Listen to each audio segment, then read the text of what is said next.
Beşinci kısmet celese iman yakından. Elhamdülillahi Rabbil alemin ve salatu ve selamu ala seyyidina seyyidil enbiya vel mursalin ve ala alihi ve sahbihi ecmaîn. Elhamdülillah haftada bir gün kun celese live oluyor. Live zende maksat neyme maksat Allah Teala'nın razılığı. Bir de hasım şey live iman gerek böyle. Celeseleri ki imanın gururundan. Bir gururları ki bizim imanımı kabulandırsın. Anlamı kabulandırsın. Yakinimiz artsın. Anam. Anam diyen adamı düzelsin. Ne demek anam düzelmeli? Şu dünyaya gelmekten maksat ne? Şu yüreğe caylasın orada. Ne için geliptir? Ne için yaşap yaz? Neyle karşıyım var yaz? Vallahi biz bir mesele karşıyım, bir yola karşıyım biz alıp var yarlar da şu var. Avul yokmuştuk. Sonra yumruktalık olumlu dünyaya gittir. Sonra ulosuktur. Nocavan moddur. Sonra cavan moddur. Yaşımızı yetiptir. Kuvvetimizi yetiptir. Ne de kendini bıgaptırlan sakkal çıkıp ağırıp var ya. Ne de kendini gözünü de vurup durda bari o da ağıracak mı? Sonra da gözünü vurup durda ölüm. Onun için arada şu gelmeden maksat ne? Her vakit her zamanla şu adamların şu dünyada ne mi maksat bilen yaşamaklığı adamların arasında davalı oluptur. İhtilaflı oluptur. Bir sürgün badittir, bir sürgün yok deyiptir. Bir sürgün hakikat deyiptir, bir sürgün yalan deyiptir. Bir sürgün hetmin bozuklar deyiptir, bir sürgün yalan oynak deyiptir. Bunun ne hemen kıyamet. Ölümden sonra dirilmeli, yamaçların yaşamalı, o da bir gün, bir yıl, 10 yıl, 100 yıl, 1000 yıl, 100 bin yıl, 1 milyar yıl yok. Hemişe yaşamalı etiqat var. Ne kadar adamma da şunu ayet beremuruni gidip gelen mami, barıp gelen mami, bulan bolup bir şunu öyle başına çön yalak deyip deyip maskareden adamlar boluptur. Hemişe boluptur. Ama adamlar ne evet adamlardan anlamı, yakini, yürek duygusu ne olsa adamlar sonra amal etti. Şol adam şu duygusundan imanından, yüreğine caylaşanlardan ters amal edecek bolsan, işin ma olmaz. Candan yaşa o. Uğurşu yaşamak. Ya dünyanın geçen Perşembe Muhammed kümmettedim. Kümmetin de kırgını biter kırgın. Bizim makamda hem de Hudaytan dılmaz yaşap hakkında der ya, ganimet bolsa yere tuttu da bu diyecek yerimiz, yine 10 kay var diyen yalak. Akkala yeni ganimet, kümmet biter kırgın yani. Oğlum şu tadı ben bir dene anam gördüm, ey Huday mı bolup bersin dedi. Yüzüne ne kadar bolup şu kuvvetine kolayda tanı tutuğulu. Elini deskeşme pelestikten. Bile pelestikten kadar kılgında. Yani geç çıkar işlerini rahat edene kışın bunu sonra elin malakın bir hürmet diye. Tom'un bundan ne kadar kılgında. Bu zenana şey. Zenana oldu. Attı kılgın hava ben maşın içine kulörde derler otayım. O daşarda yüzü ne kaplı, şöyle maskuruptur, bu elini deskeş ve pelestikten gayrısı geçiyor. O şeyden anlarım barıp sen şunu ayıracak bolsan, şu yüzünden şunu ayıracak bolsan, şu deskeşin şundan çıkaracak bolsan, nar vuruşup beti, sevuşup beti, temberime oklaşıp beti. Ne mi üt yaptı? Şu her türden anlarlar şular. Ki bundan evvel, baştaki imanlı den anlarlar, Kur'an şey diye, şeriat şey diye, din şey diye deyip deskeşke yerlerine böyle kontrol, aktivitiyerli bula. Değil mi? Böyle bilmeyen Daişi bula, böyle Vehhabi bula, böyle gör bula, böyle zir bula deyip varmak son oldu, agap uftada bula. Tehaccür gerahi, kelleleri doğru işlerine tanıtık mı kariyerde şurada? Ama şu her ki, baştan ha belansı kırtı heleyle ki ona poz verip, ahını yalak edip, ayet yüzünü camada açık edenden, ünlü haka yüzüne bir örtüttür, elde de penetikten deske şey ettir, ünlü tene hoşanı çıkaracak olan, ne koşpedi? Ne müddettir? Hiç sayı yükleyenler diyor. Zorla ettirdiler mi? Yok. Tayakla ettirdiler mi? Yok. Bıçakla ettirdiler mi? Yok. Tehdit ettiler mi? Korkudular mı? Yok. Ne ettiler? Hiç saat fikrinin üstüne işlediler. Fikri ütkedi, düşümü ütkedi, anlamı ütkedi, etiqadi ütkedi, ne mi diyor adam? Amal ütkedi. Adamların imanı, anlamı, yaqini doğruluğunu sonra adamlar her birden teyyar oluyor. Her birden teyyar oluyor. Çe kavulga olsun, çe telekeliğe olsun. Çe doğruluğa olsun, çe eğriliğe olsun. Çe hidayete olsun, çe gümrahiye olsun. Şonda şu duygusu adam, şu duyguğa orada demeyecek yani. O da şu taydan bil, hemçineki namazdan öğreniyet, haçtan öğreniyet, halaldan öğreniyet, haramdan öğreniyet, şu imanın gurrun bir de beter gerekirler. Tamamen peygamberler de geliptirler, avval baştan peygamberlerin davalı, şu imanın üstüne bolupdurlar. İmanın üstüne davalı tutturlar. Şu peygamberden gelen vaatı da peygamber haçan geliyor. Peygamberler adamlar ağır ve şükümrahiye yetenine gelirlermiştikler. Yani diğer doğru çağıran adam yok, bu da peydavi yok. Yani inni Avrupa olacak yaşlılar diyen yağdayı olanla, şununla Allah da peygamberi vermiştir. Lem yekunillezine keferu min ehlil kitabi vel müşrikine munfekkine hatta te'tiyehumul beyyine. Aslında çekçekken de olur diye Allah da.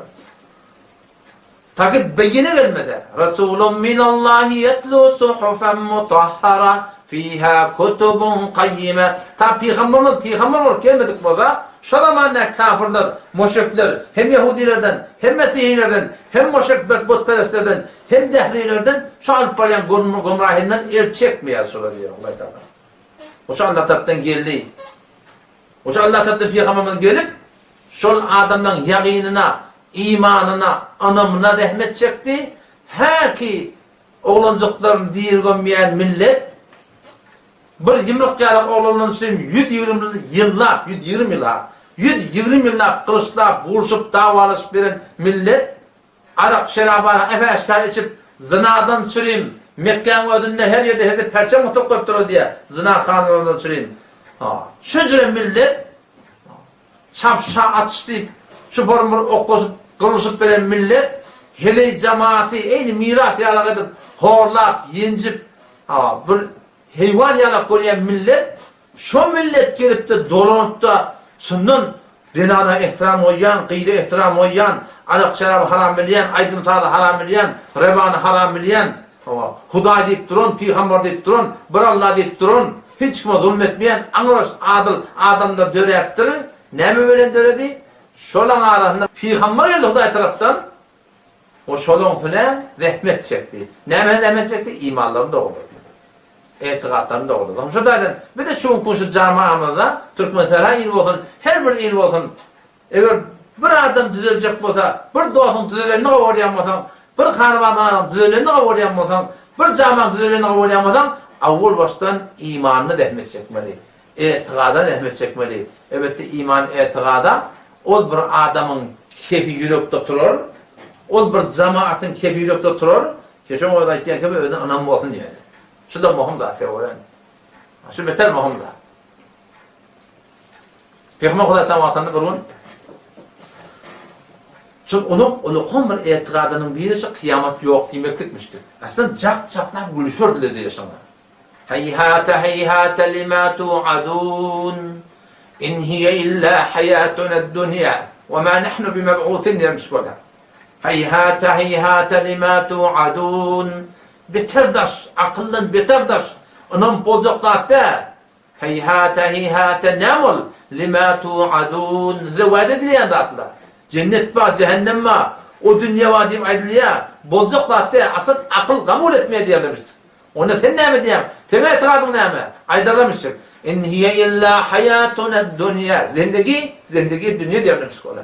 Ve ma nahnu bimeb'utin. Öyle diyebilmek yok diyebilmiştik ona. Ama aşkar aydınlamış. Ve hatta Peygamber Huda Aleyhisselam Mekke'de davet ettiği vaktleri Peygamber Aleyhisselam hala geliyor ha. Kime hayatı değerli ha. Ne mi diye? Ölümden sonra dirilmek bağ deyip şöyle masal ederler. وَقَالَ الَّذ۪ينَ كَفَرُوا kafirler ayetler هَلْ نَدُلُّكُمْ عَلَى رَجُلٍ ayette bir adam koyduydu mi? يُنَبِّيُكُمْ şun beriyen haberşi, etyen etkadışi, etyen tebliğşi اِذَا مُزِّقْتُمْ كُلَّ مُمَزَّقٍ İnnekum lefî halqin cedîd. Ne mi diyor? İnanakım yeri gelende, rize bulağında, zerre bulağında, kummur kitiyatınız, yamaşçadan siz diyilecek deyip ayetiye deyip, Peygamber Aleyhisselam'a barmak çomadı koy. Hala lekem geliyor diyor. Hâdellezî yedkuru âlihetakum. Şu bizim ma'budlamada dil getiriyen, bizim hudaylamada dil getiriyen, bizim botlamada dil getiriyen, şu deyip diye, Peygamber Aleyhisselam maskara ederler. Bir gün bir tane ovaçın biri o Mekke'nin adamlarına bir kavluk bağmıştık. Bir yüzlüymüştük. Bir yüzlü. 200'lük yokmuştuk şurada. Şu kavluğun meşhur kümüşte ben de ne kadar adamlarını gördüm. Bir yüzlük sadeken şu lavuk şehirde var. Başka yerinde kavlukta vardır ama şu kümüşte ben de bir yüzlük ken gördüm doğrusu. Öz hakkında da nağal. Neşede doğum o zaman yer salamlaşıyor kattı da öyle. O beni salamlaşana. O beni ama dedim, demin Allah'ım bana salamlaşana dedim. Hava dedi. Beni alkan değil böyle tek. Gördün dedi. Ne kadar ruh rasta biliyor. Adam sormadan ne kadar kavga. 200'lü olmasın adam biliyor musun? Ya beylek bol. İki başına kalkma. Bir ihtiramiyet ne kabul etmeyenim. Ama bir ihtiramiyet dedin ha. Ama ihtiram da oynar öyle. O ihtiram da oynar kadar. Bir yüzlük ne kadar kavga. O arada o meskenini görünmeyen oranda sonra biri sen de bağlı mısın? Aslında şu cedidi birbirine vuruşup kıyıkçıyı edip azap bir pinende bir diyeyim, azap bir senevende, azap bir esip duradım diyeyim. Şol kafirlan bir başta kaptarlarının Peygamber Aleyhisselam'ın kafirlan biri o başı adam şu haberi eşittir ki haki Muhammed Emin ma huwa haki Mekke'nin tarihi Emin adını alan hava anlatıcısı şu adet için şu an yalan esmedik adam şu bir gurun tabağı ne mi diye yok gurun ihtiyacıdır o otur gurunda söylerler ne mi diye onu biraz şu ayetiyen gibi ama akla gelen aklıdır 3 gurun diktirdi ne mi gurun bir gurun tamam Arap'ta Müslüman olur demek yaşadıktır hiç bozuk tapmış demek yaşadıktır size botperesinin kavuğuyat kadim yol Köyden gelen yol botperestileri biz haçan var botperesini eşek arttı. Tamam Araplı Müslüman olur diye yaşadıktır. Buna caklap tarım tiflap kulörlemiş kadar. Buna ihtiyanlı adam değil. Sından değerlidir diye demiş kadar. Başta ne mi diye? Başta da ihtiyan vurun min ummetim min cemaatım İran'ı alacak. Rum'u alacak diye dedi. Vay bunu ne anlamalı mı? En formülde manzume muhterem kumuştefe ya benler Türkmen ya Akkara ya Kelari ya Kummet. Zımmodan ne yapın zımmolarına adamla havlukmak anırsa 10 yıl bir inşallah Amerikan aliyatı ne yapacağız o adamla. Pamp kulörler mi gülmörler mi? Çin'de de biz bahsal aliyatı diyelim ya. O lokan evvel kudretli de aslında. Gülmörler mi? Onu sen ananı vermelimiştik. Ne yapalım? Hül bozuk da bir şey. İran alacak diye çok yaptılar İran ipen var. O lokum bir memleket Rum alacak diye bak tamamen teçhizat anlıbaş baştan ayak banakım yaraqlara qaynlan özün taklap qavdan qav dövreler kokatların fermanlar bilen ne yaparım olacak başa ne mi diye başa yeni bir gurun aytiye bula atan akla gelen aktiftirler ne ol evlet dilermeli libet yazdiktir subhanallah yamaşadan şu ölümden sonra kabre giden zindagi başlıyor ta kıyamet için şotal yatmalı, cenneti vurup etmeli, cehennemi vurup etmeli, sonra yamaşayla kavrını diyilecek diye ihtiyaçı diktirler. Hiç bozak kalmış diye. Ama yankı ovası, gidip ödümür göreyine şimdi. Sondan kayıtlıya Mekke arasın. Düğülerini, geçilerini ona tavsır, memnun gideyine şimdi göreyine şimdi kaydettirir. Aylanıp böyle şeyde, nihayetten şu piyamodan tatbiye almış. Nebi Aleyhisselam mübarek celesini okuyor. Hazreti Umar radıyallahu anh'ı da bakmış falan. Ondan sonra anladan geldi. Ya Muhammed deyip bana. Ha işim olsa. Sen botberin günün ne yapayım? Sen ayetiyen günün ne yapayım? Sen burada sen ayetiyen akla göre ne yapayım? Ne mi diyemem böyle? Weten Arapları hem Araplar Müslüman bolar diýmän nämeşlikdir? Hep oljaklarmışdyr. Weten men yaranım İranalar, Rumalar iletin öz yaranım arazyna adam. Fehi bolan Mekke kenarına dogaýan namaz okyp bilen. Ten yaralan urulupdy, ýenjilipdi, horlanypdy, öldürilipdi. Ten hep bolan şeýle yaranın elinden tutup şu urup durulan öwüne geçip bilen görmeni İran aljak diýip aýtdy. Ulukon bir anlaş eber kudret, güçlü kudret dünyada sen Rum aljak diýip aýtdy, hep boljak batmyşdyr. Üçlerden sen öwlep dirilmeli diýen nämedir? Peygamber. Öwlep dirilmeli, hep boljak batmyşdyr. Peygamber sen soňra ýaşaň ýüzüne ýyldap bir gülli diýe. O aýtdy diýe, inşallah sen ýaşaň udak bolar diýip. Ýa-ni o wasa Peygamber diýe, inşallah sen ýaşaň udak bolar diýip. We sen görersiň ki Arap Müslüman bolar diýip. Hem Araplar men dinime geler la ilahe illallah Muhammed Resulullah aýdarlar diýip. Olam la ilahe illallah diýmedi bizden kim fark etdi? Olam la ilahe illallah diýmedi bizim diýmemizden kim fark etdi ola. Ona yapar fark etdi, onu düşünüp aýtdy Allah şanly. Aýtmaýany düşünüp aýtmaýa ola. Hem bir düşünmäne gitdir. Onu düşünüp aýtmapdyrlar. Peygamber'e karşı durupdyrlar.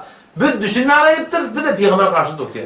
Ne kadar da halka oraya bol vermelidir diýip aýtýan adam Muhammed Resulullah'ın düşünüdür. İle oraya bol vermelidir diýen adam la ilahe illallah'ın düşünmediği adam. Kirejden hava. Peygamber diýdi hava. Sen ýaşyň udak bolar diýdi. We sen görerdiň ki meniň ummatym hava Araplar diýdi, Müslüman bolar la ilahe illallah Muhammed Resulullah aýdar diýdi. Kirejden we sen menda görerdiň diýdi. Ki meniň ummatym İranlılar Rum'da alar diýdi. O şundan diýdi, eti kıyamet bolar diýdi. Eti kıyamet bolar. Ölenleri diýerler hak. Sonra diýerlerden gelerden şonda men elinden tutar diýdi. Sizler aýdan kepin ýadyň atar ýadyň açýarmy? Kıyamet bam diýdin. Men sizler aýdan kepin ýadyň atar. Ýa-ni diýelim botdur şunu. Aýtýan keplerini İran aljak, Rum aljak, Araplar Müslüman bolar, men dinime geler, öwlep dirilmeli, hep boljak tapmy diýip, bu çyklyk diýer, çyndan däýerler, çyn däýerden diýer. Bu şykaýet eder. Wagt geçdi diýer. Peygamber Hudaý sallam ondan soň Medine'ye geçýär. Dini arka gerek bilen. Peygamber Hudaý sallam Mekke'de 13 ýyl gelipdir. 3 ýyl dawat batyrly, 13 ýyl gelipdir Peygamber sallam. Ama şu 10 ýylyň içinde Peygamber bir daha iki tane ýerinde. İki tane dawat berdi. Bir la ilahe illallah Muhammed Resulullah iman getiren adamlar bolsa, ikinden kim bana arka boljak? Kim beni akitjek diýipdi o da. Şu 10 ýyl Peygamber bola şu dünýä alem esbapda şu arka bolsa Peygamber kim beni akitjek diýer. Kim akitjek meni diýer. Köp kabileler Peygamber Hudaý sallam Mekke'ň hac wagtynda kulli dünýeden işlemişler şu wagtda Mekke. Mekke'nin ulukun 3 tane bazarı varmış yani. Bazar Okaziye, Dil Mecadiye, Bazar Mucenne diyor. Ulukun bazar angıtı verdi yok. Bazarlar varmıştır. Elim dünyadan şuna işlemiş Musa Mehş'te. Peygamber Hudaý sonra Hazreti Ebu Siddik radıyallahu anh yanına Hazreti Ebu Bekir radıyallahu anh Arapların tayfasını kabul yemiş. Utan yemiş. Peygamber bir adam varını yer sonra bu falan tayfa falan demiş. Bu falan tayfa falan dedi. Tanıştık vermiş bir yerden. Onun sonra Peygamber davet verip kim beni akitjek? Kim beni akitjek diýermişdi. 10 ýyl içinde adam tapylmapdy. O çilen batyrly ta ahir ehli Medine. Sonra ehli Medine 10-njy ýyl gelýärdi de adam. 7-8 her ort gelýärdi. Peygamberimiz sataşýarlar, iman getirýärler. 2-nji ýyl 11-nji ýyl o zaman şonna 10 nefer dawat gelýärler. Soňky ýyly 71 dawat gelýärdi. Buna hayran peygamber çağırıyorlar, arkit der, değil mi? Dine arka gerek yani, hemişe. Fiziki taydan bir kavm olup, bir il olup, dine arka gerek, taşı hak dini Hudaýdan hem nusret ettin diye. Onun bu yaptığı peygamber çoban, ona çık gitti diye.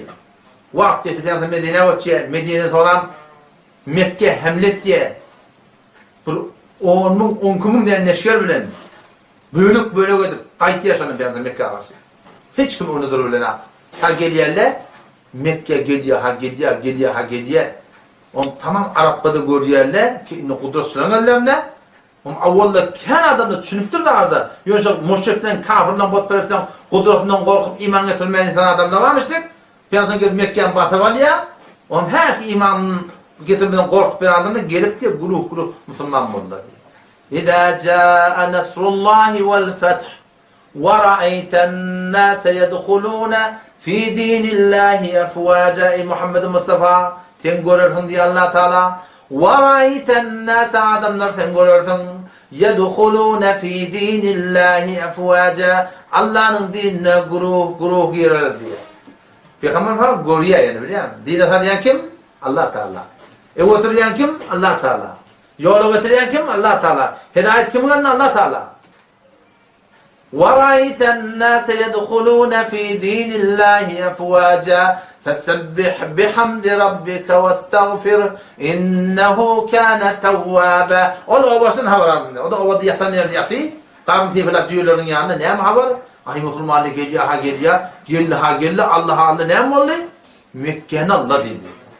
Adamı da grup Müslüman mutlu dedi. Çından boldu mu? Doktor da dövmeye durdular. Mekke'nin içinde çoğamanın kafir müşrikleri Hazreti İbrahim Aleyhisselatü Vesselam'ın Hazreti İsmail Aleyhisselam'ın ekrini çekip koyup durdu diye. Elinde de var ahim bu botperisi var alameti. Nebi Huda Aleyhisselam şu ekri eli bilen bölük etti diye böyle. Bölük etti diye. Ekin neyini haram şu peygamber haram etti orada. Şu da ekil haram var ya. Şu zaman ahum olsun, muallaf olsun, takdir olsun. Fiile hürmetle zayinle ekrini öyde oymaklık haram. Rahmet perişte öye girmeye. Katı bir günahkar şöyle taklan namazı kılmamadı orada Müslüman. Olmaz yankı Arap obaçı gözekbet değil. Neyme? Şuday deyip diye. Bir aydana bollu mu bitti? Bir aydana bollu mu bitti diye. Hem iman getirene böyle. Sonra iman getiriyorsun. Sonra Peygamber dünyadan gitti. Sıddık radıyallahu anh diye. Faruk radıyallahu anh diye. Bilirdik diye. Nakşa çekip Müslümanlığın kömegüyle İran'a karşı hemlet yerdi. Rum'a karşı hemlet yerdi. Bu da yatanın havalar peti. Neyme haber şeyle. İran'a hemletçek oluyorlar. Rum hemletçek oluyorlar. İran Allah'a, Rum Allah'a ahir haber geldi diye İran'ın Allah kardeş, Rum'da Allah bitti. Vay bitti o zaman ya. Kilenci aydın'da bollu mu bitti? Kilenci aydın'da bollu bitti. Üstlerimiz de haksan bitti. Öyle dirilmek hem hak bitti. Hak peygamber bitti. Men giden iman getirdim. Sonra Mekke'den kayıttı. Medine'ye geliyor adam. İman getiriyor. Ehli namaz oluyor, ehli din oluyor, ehli diyanet oluyor. Sonra şu mescidi günün altında Hazreti Ömer radıyallahu anh yakın evinden galiyan ha. Fiilik ettiyen olmalı yakın, hormat ettiyen olmalı. Medine'de öyle var yan olmalı. Bunun Hazreti Ömer radıyallahu anh soruldu ya, soramıyorum ben şimdi. Neyse o başa adamlar fiilik ettiyen, hormat ettiyen bir müminin ne madde ettiyen, şahsın fiilik ettiyen, hormat ettiyen. Onun şu hak gurunaydı diye. Peygamber Kodasam ya ne geldi? Peygamber sonra şey dedi. O bir ayda kepsi Peygamber'den sonra kenariyeti kıyamet olur. Men sonra elinden son şu niyadına atarım. Madi tehdit omar dedi diye. Her kim Peygamber son elinden tutsa eti kıyametten dedi diye son elini gövermeye ta Peygamber son cennete salmadı dedi. Peygamber bir elinden tutsa son elinden gövermeye ta son cennete salmadı diye. Şılardan cenneti diye Hazreti Ömer radıyallahu anh. Şılardan cenneti çözdük. Bana sana da çok konuşuyor Müslümanlar. Yani ne etmeli? Sünnetlere paylaşmak olmalı. Halaf-ı Peygamber kesireh gozid ki hergiz bir menzil ne kahet besid. Mependar sa'di kirah-ı sefa tabandar cüzde-i Mustafa. Tenha yolu ki seni Hudaya yakin et diye, Allah'a veslet diye, tenha yol Muhammed Mustafa sallallahu aleyhi ve sellem'in yolu. Şundan başka yol yok. Hem mümkün Allah diyara. Hem Allah diyenin Allah kabul etmeye. Ta zamanı ki Muhammed Mustafa sallallahu aleyhi ve sellem'in tarikatına öyle olmadı. Onun şu dayının asıl manasın camian yakin doğrulamalı. Sen şu gün sünnete payment bozuk olan ne kadar velvele var o. Ne kadar gururma olsun ne? Ne kadar ağrama sünnete mutabık olacak olan. Yani son terzine akacak yağlık. Son terzine yüzecek yağlık. Ne kadar kıyım biliyor musun? Ama şol kıyıllıktan yenillik ettiyen neyme şol? İmanın doğru olmalı. Yakinin doğru olmalı. İman yakinden bolayan celirlerden köpten köp oturmalı. İzâ vakâtil vâkı'a urvatike kıyametin kopulsa kopsa leyse li vakâtiha kâdibe bunkun bolor deyip durma, bolmor deyip durma O dünya gidip gelenma deyip durunlama, o dünya hak deyip durunlama, emma kıyamet bolunna, İza vaqatil vaqi'a, leyse li vaqatiha kadibe, kıyamet bolunna, onun hiçbir inkar etçi adam olacak gel, hafizatun, kıyamet bolunna, ne kadar adamların makamı menzileti etek kurulacak, rafi'atun, ne kadar adamların dereceleri göğen aldıracak, hatam olacak. İza rüccetil ardu reccal vatiki tamamı kullu kureyin zemin yerin hemmeti bağlı yok tandırılmandıcak güçlü suratında ve bussetil cibalu besset dağlardan gayrıdan rize zerre zerre bol akkaytmandıracaklar fekânet hebâen munbessa dağlarında ağlı tolun bulup geliyor bir gobar bulup geliyor ağlı tolun bulup geliyor çaşıp geliyor فكانت هباء منبثا وكنتم أزواجا ثلاثة الله تذكرون يا الشمع كلهم بيتر أوقفي فأصحاب الميمنة ما أصحاب الميمنة دستراسيلر نامي أعمالري تغنم بلنلر ما أصحاب الميمنة الله تعالى خوشا بحال أول آدمler ki nami أعمالر تغنم بلنلر günecek dağıtım hemin çeki cennet وَأَصْحَابُ الْمَشْأَمَةِ deste çepiler, sol elinden nami amal verilenler, مَا أَصْحَابُ الْمَشْأَمَةِ beda behali deste çepiler, vay olsun ol bir tağlından nami verilen erkek perilerdendir. وَالسَّابِقُونَ السَّابِقُونَ beni bir zaman bozuk, olar sıvgat alıyarlar, her bir zaten evuç yerler, sokak bolsa, hayır hesenat bolsa, iğdağalacak yerdenler, kim olar? Sahabalar var. tabi'iller var. Tabi'iller var. Şolan qadammasan yana qadammasan adamlar var. Ve's-sabiqun ulaikel muqarrabun. Ular anır baş Allah'a yakin edilen benneler olur. Ne olacak olur için? Fi cennetin naim. Duruşun nığmat bilan bağlıqlar alacak olacak. Duruşun nığmat bilan bağlıqlar alacak diyorsun bana. Cennet var, cennet. Cennet diyenleri ne de olacak? Cennet diğerleri 7 kat atmanın olacak. Cennet dedi ne dedi? Bağlılık dedi. Bağ, bostarlık var. Nerede olacak? 7 kat atmanın altında. Fi maq'adi sidqin 'inde melikin muqtadir 'inde barikum. Allah bilen şodada biz bile olacak. Allah Celle Celaluhu ile de şodada mülaqat edecek imanlı varsa. Allah Celle Celaluhu şodada biz görecek. Cennette hem nımatı lezzeti, keyfi bir kaptır, Allah Teala'nı görmektik bir kaptır diyor. Şu Hudayı ki, yulicul leyle fin nehar, giyeceğini günleri tattı. Şunu görmeli. Ve yulicul nehara fil leyl, günleri giyeceği talayan Allah, Celle Celaluhu, şunu görmeli. La tudrikul absar, gözlem görebilmeyen Allah'ını şu dünyada, şunu görmeli.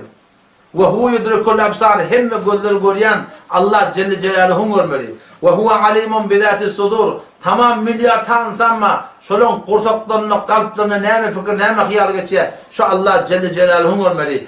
Enzele mines semaime. Defeden yağını yağdırayan Allah Celle Celaluhu görmeli şolun yani. Yursidur riyah. Yerleri ötüleyen Allah Teala'nı görmeli. Fetutiru sahaba. Buktur göğen aldıranı görmeli.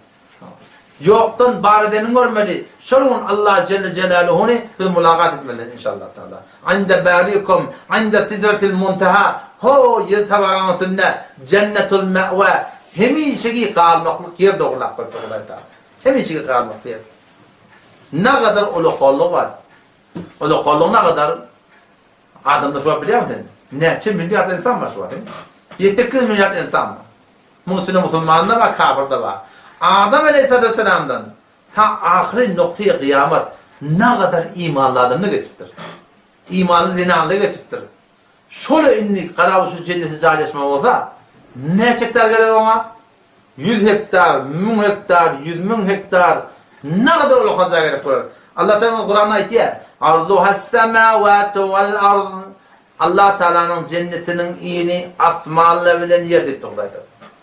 İyinin urma cennetin bu boyuna kadar olmalı. Onu Allah Teala da oluyor. Allah Teala Pak kelamında arduha ki ardis semai vel ard. Allah Teala cennetin iyini diye atmalı bilen yer diye. Yani 7 kat atman yapsırmalı.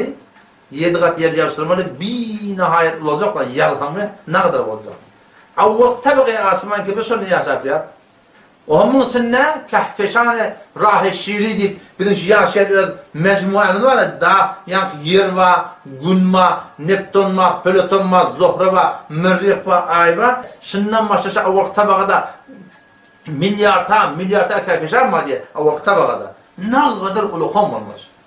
O vakta bakaya asaman İkilin tabağansına oklansa diye ulukhon zemin hutbalar birden top alacak. Ne kadar ulukhom olmuş ikilin zaten. İki tabağın avval ikilini biriktir. İkilin birlikte. Allah'ın üçlerin tabağısını okla koyversen diye şeyde üçlerin tabağı ulukhon niye? Ki son ulukhonluğu iki tabağı birlikte aynı bir zemin top oynanıyor meydana zemini hutbala bir tavuk dayanıyor. Üç tabağın birlikte dördüncü aklanda şeyde diye. Dört tabağın birlikte beşinci aklanda şeyde diye. Beş tabağın birlikte altıncı aklanda bir top yazacak diye. Altı tabağın birlikte yedinci tabağın aklanda en bir top yazacak diye. Yedi tabağın birlikte Allah'tan kursiydi var. Şu Allah'tan kursiyinin mukabilinde en bir top yazacak diye. Yedi tabağın birlikte Allah'tan kursiydi bilen Allah arşının mukabilinde şimdi yazacak bir top yazacaklar diye. Yine şu yedi kat atman şu bir nihayet bir cihan şu yalıp şu kadar bir bağlılık olacak ya. Ne kadar giyin olacak. Hadise geliyor Peygamber Aleyhisselam diye cennet diye 100 tabağa diyor. Şu bir giyin bir anırsı berdi yok yatan bağlılık şu bağlılığın ödü 100 tabağa diye yani. Avvak ne kadar giyin Peygamber Aleyhisselam diye لو أن العالمين اجتمعوا في إحداهن لوسعتهم alem cihan tamam insanlar cırlar ferişteler Adam Aleyhisselam'dan ta ahli noktaya kıyamet hemme alem üstte şun bırçacığına deyiptir. Bırçacığına. Bari ona tığarız deyiptir diye. Hemme çakırşama tığacak deyiptir diye. Sizde Müslüman doğan giyin Allah'tan cennet koyuptur. Nerede? Yedi tabağa nasıl? Allah biliyor onun tabakaları 100 tabağa ağırlığı nedir? Ağırlığı. Ama şu bizim tabakalarımız var da ağırlığı 3 metre yarım 4. başlıyor. Yani 3 metre yarım 5. başlıyor da. Şöyle sakfada defendiler sakfa bilir. Bağımma ağırlığı şimdilerinde onun koyamlarına emma cennetin tabakaları her tabaka 500 yıllık yol etti de Peygamber. Etekten gözlerinde yıldızlar var ya ha ne dekem.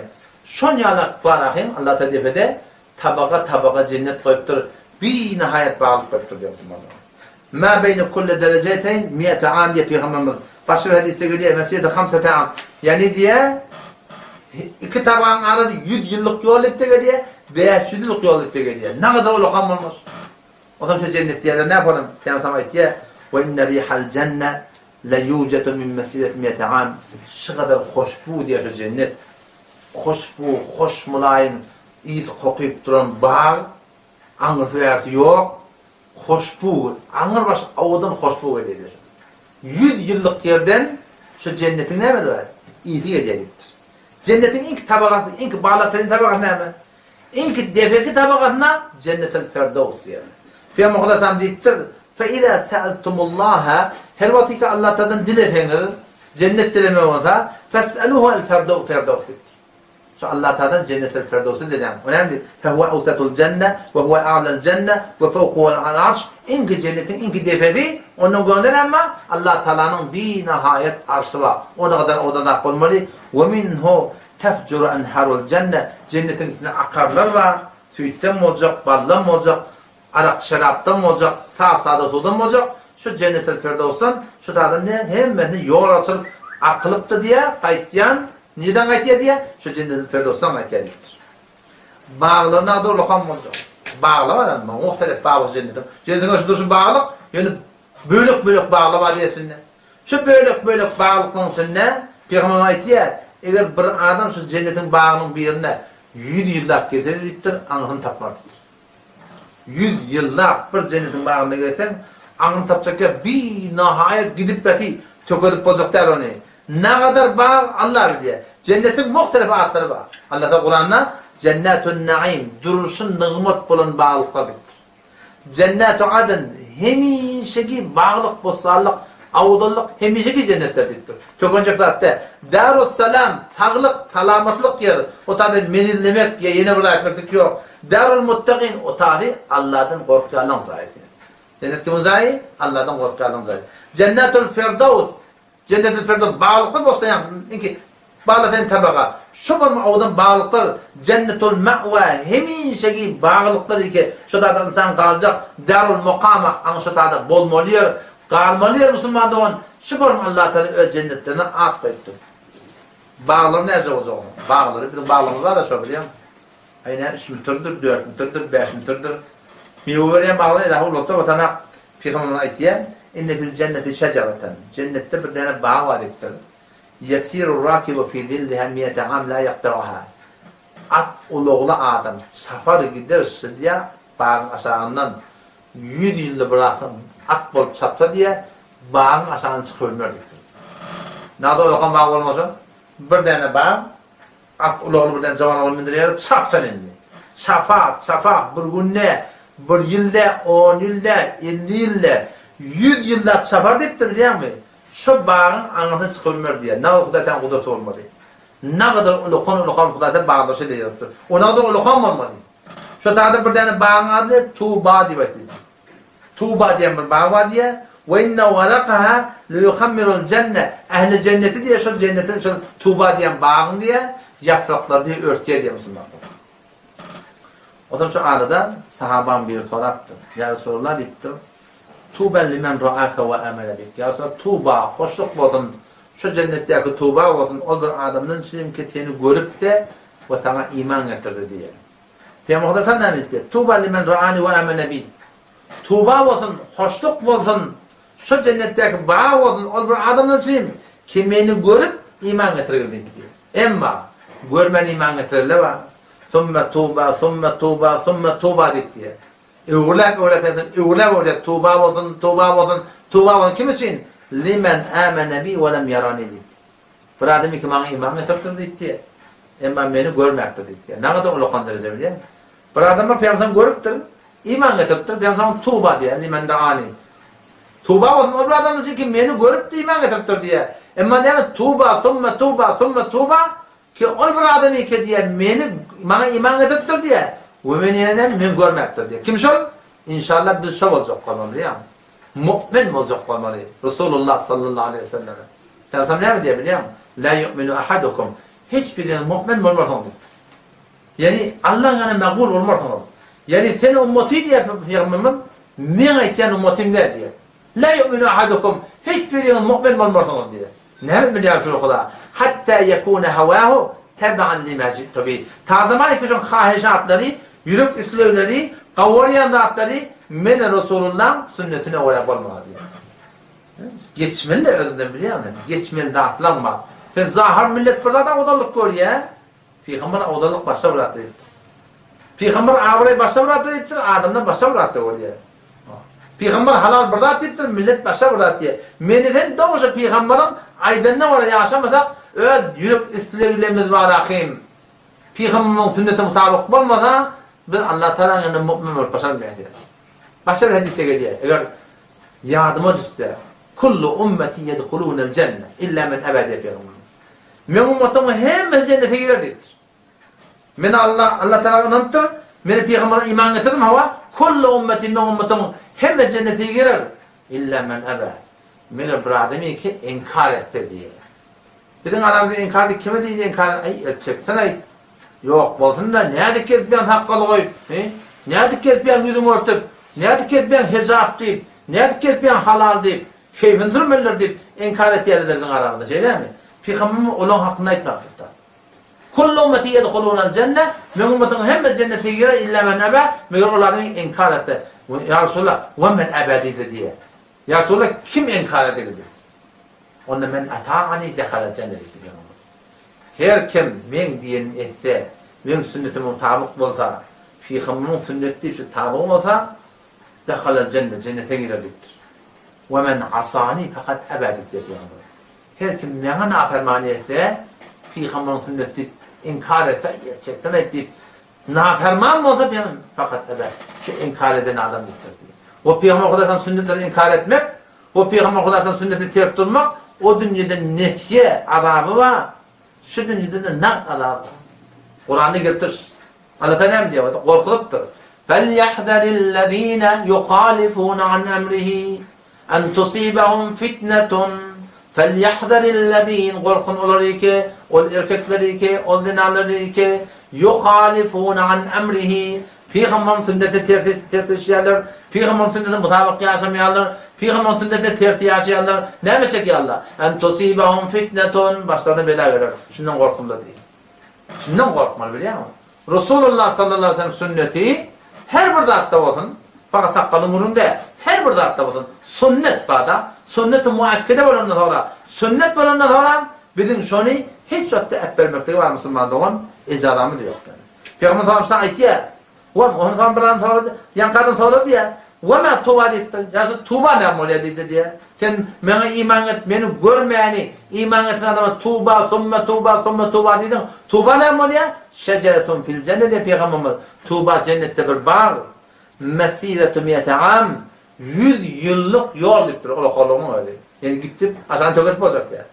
Thiyabu ehlil cennet tahrucu min ekmamiha. Cennetin adamlarının, erkeklerinin, denanlarının yüfekten, anıdan, beyden, Huday'dan, iradeden, darından tıkılacak, giydirilecek. Şol tuğba diyen bağın meyvelerinin, güllerinin, naatlarının ne olacak biliyor musun? Ehli cennetin koynakları diye sonundan çıkacak diye Peygamber. O şu doğrultusunda cennet çıkarmış giymeydi amalını, ulukan bağlar olanını, o şu dağda bağlar olacak diye Peygamber'in mineddeheb kılından olacak. Bağ olacak şu duruşu kızıl olacak yani. Bağ olacak şu duruşu ne olacak biliyor musun? Kümüş olacak. Kur'an'da geliyor.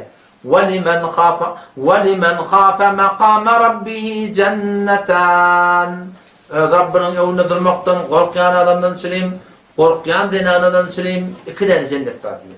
2 tane cennet. Ne mi cennetten? Cennetani min fidda, aniyetuhuma ve ma fihima. Cennetike şu duruşu bağlılık, kaplarda, divanlarda, hepsi şu duruşu kılın diye. Ve cennetani min zahab, ne kadar cennetler olacak? Şu da gümüşten mi olacaklar? Aniyetuhuma ve ma fihima. Tamam şey, cennetin içinde ne kadar var akım? Gümüşten mi olacak?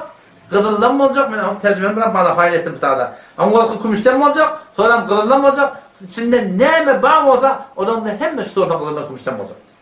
Ve cennetani min varakli ashabil yemin. Şu form avdoluklar, cennetani min zahabil sabiqin ve cennetani min fidda littabi'un. Gümüşten olan cennet, tabi'ilerden söyleyeyim, sahabalar gören adam. Ve cennetani min zahab, kızıldan olan kim? Sabiqinle var, sahabalar. Peygamber Aleyhisselam bilen bilece yaşap, bilece oturup, bilece turup, bilece cennette yaşayan adamlar olacak. Şöyle bağlıkların içinde o zaman akarlar olacak. Cennetin içinde akarlar olacak. Akarlar ne bileyim olacak? Metelul cennetilleti ve'idel muttakun. Ol bir cenneti ki Allah'tan korkuyanlara vaade veriliptir. Fiha enharun akarlar var diye. 1'de, 2'de, 3'de, yönü 4 parmaklar var. Fiha enharun min ma'in gayri asin. Saf sağda şakırdıklar baryan su, bağlan aşağılarını akıştırıp barya, bir nihayet cennetin içinde akarlar akıp barya, saf sağda sudan, hiç tuttan su fordimiya, ve enharun min khamrin leddetin lişşaribin, arak şarap akıp barya. Beyza, ak şarap, leddetin lişşaribin, içen adamda gönülüye diye. Keyfet diye diye. La yusedde'una anha. Cennetin şarabının içinde kellen ağırmıyor. Ve la yunzifun. Aklın ellen vermiyor. Ondan sonra وَاَنْهَارٌ مِنْ لَبَنٍ لَمْ يَتَغَيَّرْ تَعْمُهُ Akar akıp böyle ak süt. Öyle şakıtlar. Süt paraya diye. Süt porsiyonu nacur porsiye.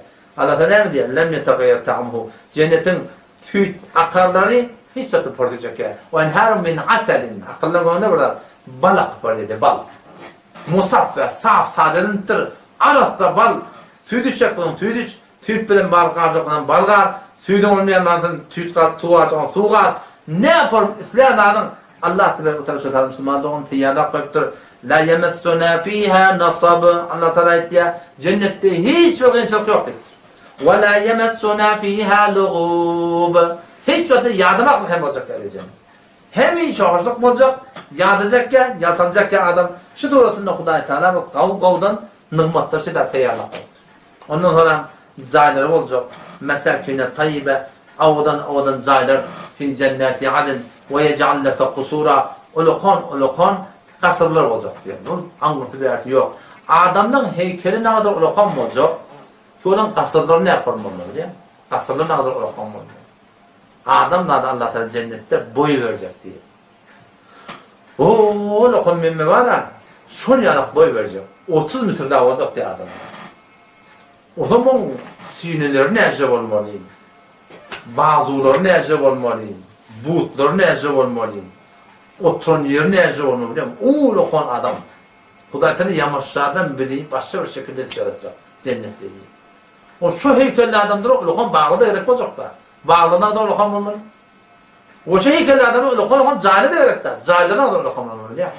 O zaman inşallah Müslümanlığın şu cennete girmeden çüreyim, rahmet çekmek gerek. İnşallah cennetin gururunu indeki cennete de yine akıdet yöne şu cennete teyyar tapmadan çüreyim. Ne etme oraya? Amel-i salih gerek ya. Bir şeriatı oraya yaşamalı. Ve dine oraya yaşamalı. Din bizim hem dünyamın hem ahiretimin abadının için bir şey. Din fakat namaz değil. Din fakat kıyamet değil. Dinin nak peydatı şu dünyada nakçak.